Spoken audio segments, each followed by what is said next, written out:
Stay safe. The first parent we will talk about is the evil sitter. This name sounds a bit silly, but has a very dark meaning behind it, so watch until the end. The woman who sat on her son and crushed him to death, Jennifer Wilson. One day, the son ran away to a neighbor's house and Jennifer Wilson reported it to the police. After reporting the police, the son was then returned home. After the mother and son were alone, the son was acting up and throwing himself on the ground in front of the house. Because the son was complaining, the 340-pound woman then sat on top of her 90-pound son and was crushing him to death. This is so sad. Who sits on their son and crush them to death as a punishment? No parent would do that unless they were evil.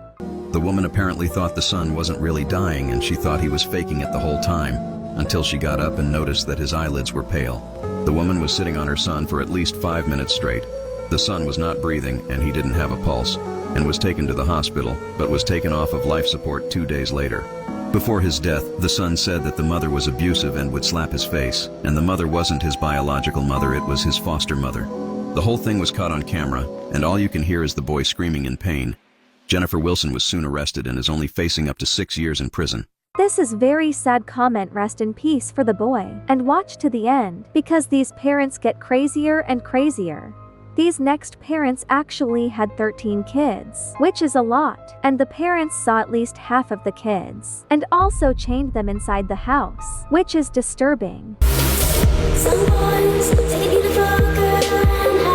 Parents that we're mentioning in this slideshow are probably one of the worst parents you'll ever have heard of. This slideshow starts off with an image showing the parents, David and Louise Turpin, David and Louise's entire family consisting of 13 children, and photos of the home that they and their children lived in. David and Louise got married in 1985 when David was 23 years old and Louise was only 16. And because of their religion, they believed that they needed to bring as many children into the world as possible, so they got to work and had 13 kids. However, despite the fact the family looked happy from the outside, this could not be further from the truth. For years, David and Louise would falsely imprison the children in their rooms, performing a variety of different horrendous acts, only ever allowed them to eat once a day and bathe once a year. I can't imagine how hungry these kids were from only eating once a day. I feel so sad I could almost cry. Eventually, on January 14th, 2018, a 17-year-old daughter of theirs ended up escaping, calling the police, and they were caught. They received 25 years to life. This case really goes to show that even though things might look okay from the outside, sometimes they're not. I think if your kids have to escape to survive, they should not call you mom or dad, because no good mom or dad would do something this evil. Like the video if you have good parents clouds. This one really feels like something from a horror movie. These parents didn't want their daughter to grow up, so they starved her to keep her small. Her parents starved her so she could be their little girl forever. Now I want you to look at this girl and I want you to comment how old you think she is, okay? Here's another photo of her. Comment and then I'll tell you how old she was. She was 16 in this photo and she weighed 60 pounds. This is crazy. She does not look like a teenager at all. When I first saw this photo, I thought she was like 10. Imagine how hungry she probably was. Officials warned them that she could pass from this and her dad dismissed it, saying that they were crazy. But like that actually is the reason. Like they wanted her to stay their little girl forever. Like ew, what? And that's why they put her on this crazy diet. They had a rich family, they lived in Australia. Also her face is covered and the parents' names are not out to help protect her identity. Started their investigation after her ballet teachers tipped them off, and that really shows what like a good teacher or mentor or just adult in your life can do for you. Just how amazing some role models or educators really are. But CPS got involved. They have been charged and sentenced. They're hiding their faces here,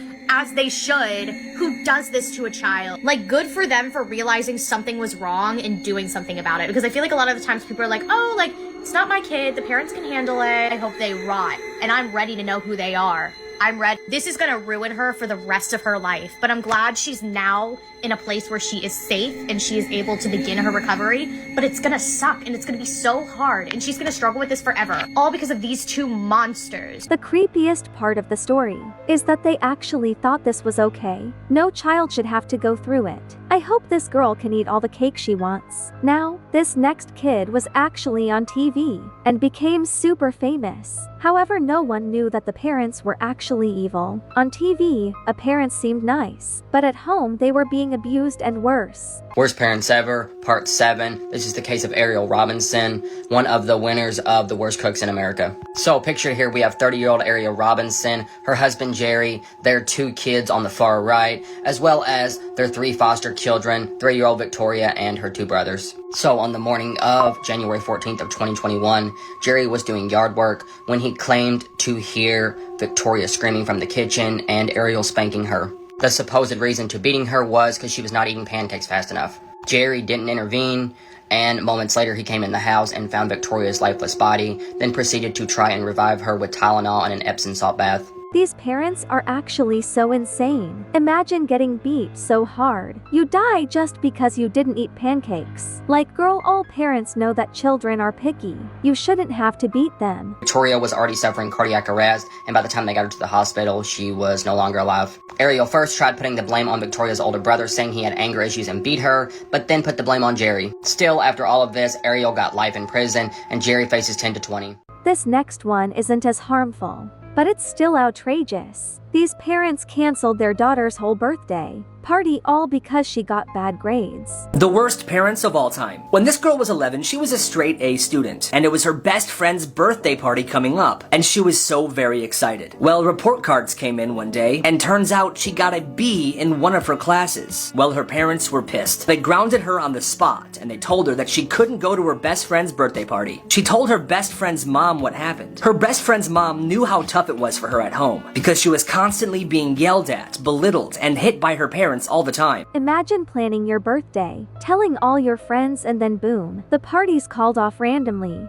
So on the day of the party, right before it was gonna start, her best friend's mom drove to her house, barged in the door, and said this: "Sweetie, hi, I need you to get ready, pack a bag, you're coming to my daughter's party and you're spending the night, okay? Quick, let's go. Excuse me, you are not taking my daughter anywhere, she is grounded and staying home tonight." "Oh, is that so? Well, how about I call Child Protective Services on you for the 50 cats pissing and in your house?"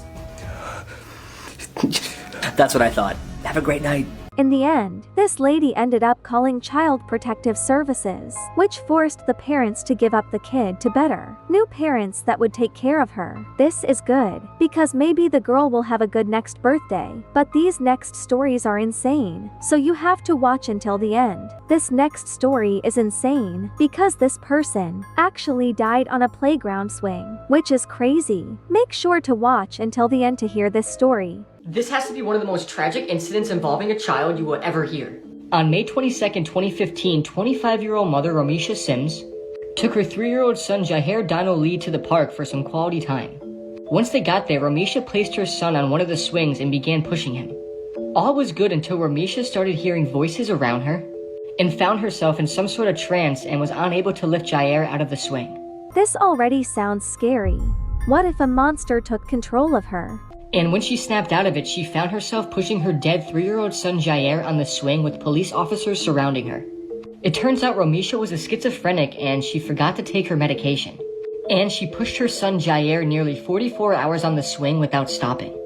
Temperatures fell as low as 51 degrees and it was raining when she was pushing him, which caused Jair to die from dehydration and hypothermia. Oh my goodness, I can barely swing for an hour. I can't imagine swinging for 2 days straight. That sounds insane. During her trial, the judge found Romisha not criminally responsible and sent her free under a 5-year conditional release order, saying that she must see a psychiatrist and take her medication. This case is so sad, and can you imagine being this mother snapping out of that trance?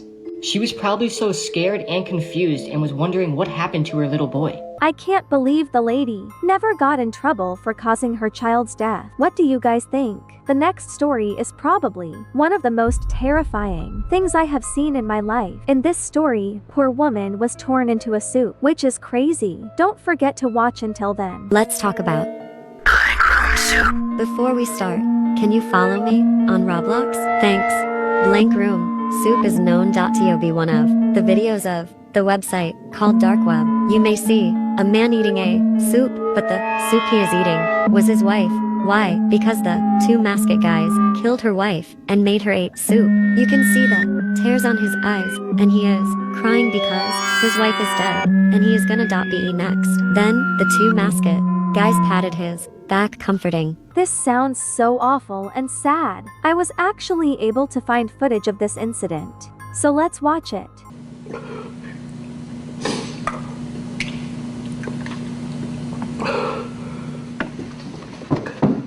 This is the creepiest thing ever to me. Not only this, but there is also another video of them kidnapping someone, so here it is.